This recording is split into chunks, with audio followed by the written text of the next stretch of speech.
Hello guys, welcome back again sa ating YouTube channel no, The Action Man. Una sa lahat, may ganap shoutout po sa lahat ng mga kakamping at sa mga hindi man mga kakamping. Kung interesado ka sa bidyong ito, patapusin mo na hanggang dulo at huwag nyo nang kalimutan na i-like at i-share ang ating video para malaman naman ilan sa ating mga kababayan na nagtutulog-tulugan sa katotohanan. So muli naman nagbabalik ang nag-iisa nyong host na si The Action Man para magbigay ng komentaryo at reaction sa mga mainit ng issue ng bayan. So ito ho mga ka-action, mga kakamping no, may gusto lang po ako na i-share sa inyo. Ngayong araw po ay bubuksan o ang tatalakayin ngayon ho o pandinig sa kamera ay ang regarding sa education ho mga ka-action, na kung saan babaguhin ang economic provision ho mga ka-action. Ito na po ang sinasabi natin na mas salimot po ito kapag ito ay maamyendahan na ang nasabing panukala ho mga ka-action.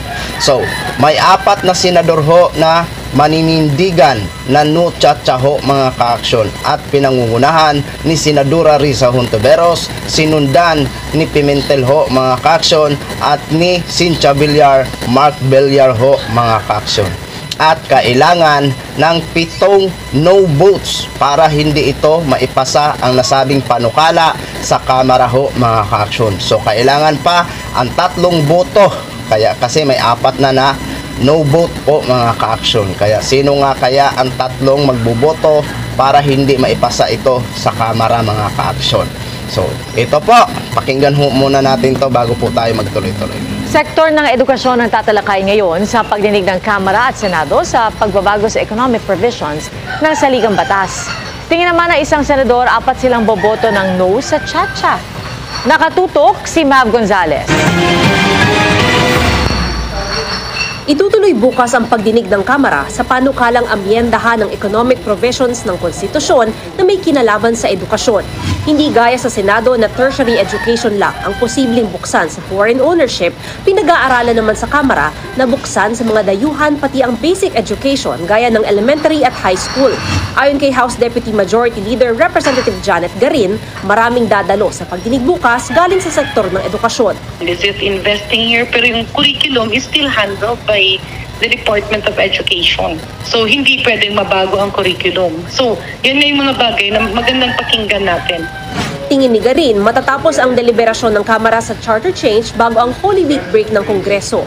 Sa Martes naman itutuloy ng Senado ang pagdinig sa panukalang charter change. Hanggat maaari, target ng Senado na magkasundo na kaagad ang bersyon nila ng Kamara gaya na lamang sa issue ng edukasyon. We have to coordinate also with the other house. Hopefully, patang usapan namin is madala na namin sa floor before this one. Nakatakda ring magpulong ang Senate Committee on Rules ngayong linggo para gumawa ng guidelines sa ginagawa nilang mga pagdinig. Pinunto kasi ni Senador Chis Escudero na sa ngayon, walang malinaw na rules ang Senado na tugma rin sa rules ng Kamara.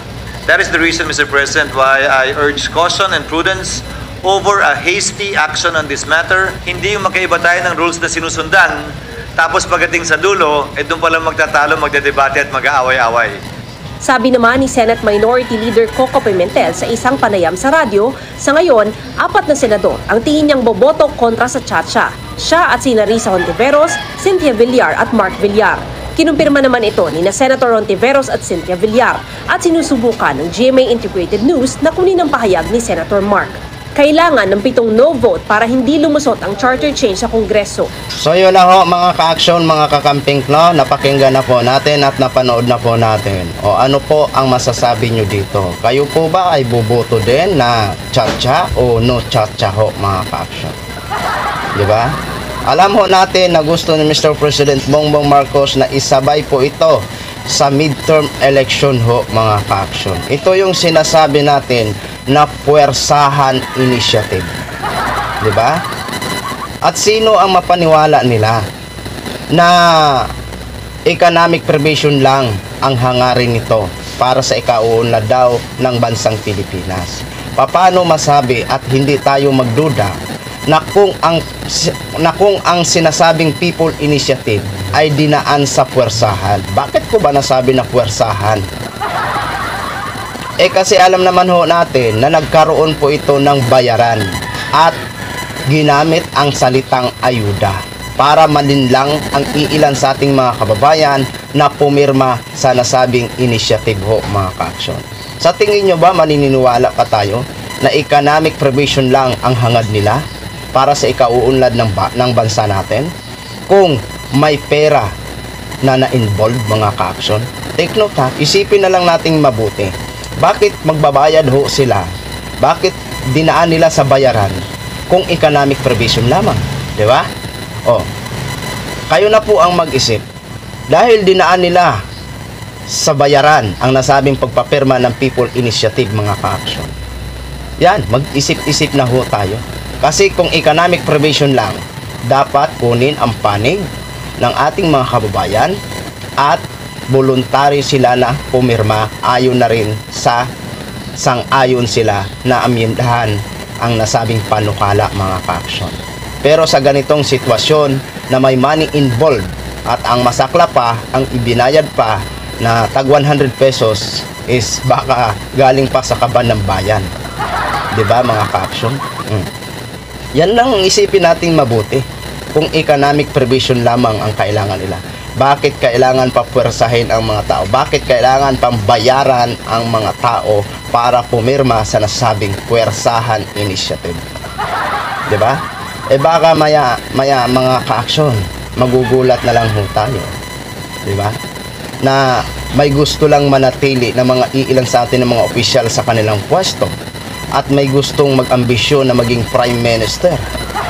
Nako, yun yung sinasabi natin na delikado at kaduda-duda ang nasabing economic provision na yan kapag maamyendahan. Wag na wag ho tayo maniwala na economic provision lang talaga ang hangad ng gobyerno natin. No? Sana hindi po yan pumasa, mga ka-aksyon. Kasi masalimuot ang buhay ng mga Pilipino kapag yan ay maamyendahan ang nasabing economic provision. Diba? Simple lang ang gagawin ni Mr. President kung gusto niya umunlad ang Pilipinas sa pamamagitan ng kanyang pamumuno. Tanggalin ang mga swapang at mga korap na mga opisyal dahil yan ang number 1 na nagpapahirap sa bansang Pilipinas. Yan lang ang napakasimple. Huwag isisi sa nasabing 1986 Constitution ho, mga ka-aksyon. Di ba? Kasi walang kinalaman yun. Nakadepende lang po yan sa isang leader kung papaano niya handlein ang pagpapaunlad ng bansa natin. Uulitin ko, hanggat may mga korap na mga opisyal at nagnanakaw sa kaban ng bayan, ay hindi makakamit ang nasabing pag-uunlad ng bansang Pilipinas. Yan po ang totoong senaryo na nangyayari sa bansa natin.